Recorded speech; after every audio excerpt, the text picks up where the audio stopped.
Ayun, nandito na naman kami sa Bicton.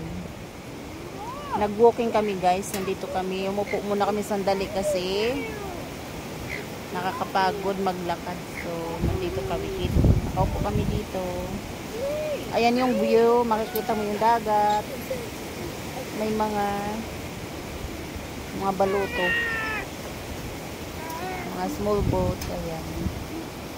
Ang taas niyan guys. Tsaka puro bato, delikado. Marami na daw dyan na disgrasya kasi yung mga bata dito masyadong tumatalon dyan kahit alam na may maraming bato. Ayan o, tingnan mo ganda. Hello, are you having fun? Ang lakas ng hangin. Dubli-dubli na yung mga damit namin pero ang lamig pa rin. Ayan ang guys. Ang ganda o, tingnan nyo. Ang ganda ng view. Pakita ko sa inyo yung view ha. Ayun. Ito yung view guys. Simula dito sa aking kinauupuan. Ayan, makikita mo dyan. Ayan si Tita yung naka-live.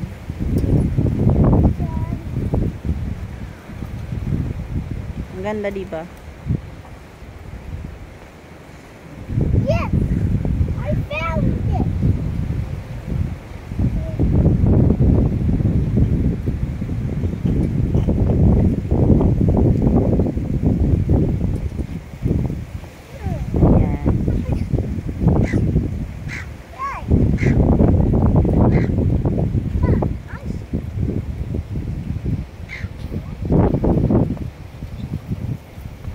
Ganda diba? So ayun, minsan may mga dolphin din dito. Pag maganda yung pag hindi masyadong maalon, may mga dolphin talagang. Palagi yan may dolphin dyan na gano'n lumalangoy. Madami sila. Grupo ng dolphin. Ayan, mag-i-enjoy ka talaga maglakad. Ayan, kaya exercise. Masarap maglakad dito guys, lalo pag may kasama ka kasi hindi mo masyado ramdam yung pagod. Itong anak ko nag-i-enjoy siya mag laro-laro dito. Parehas pa kami nakasombrero ng Eagles. Fans kami ng Eagles guys. Ayan o, nakano pa ako, nakascarf ng Eagle.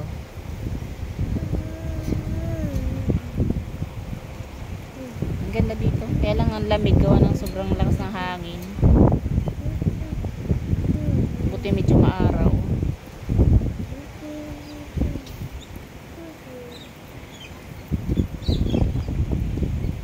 Dami naming baon. No? Yan. Yan yung baon namin.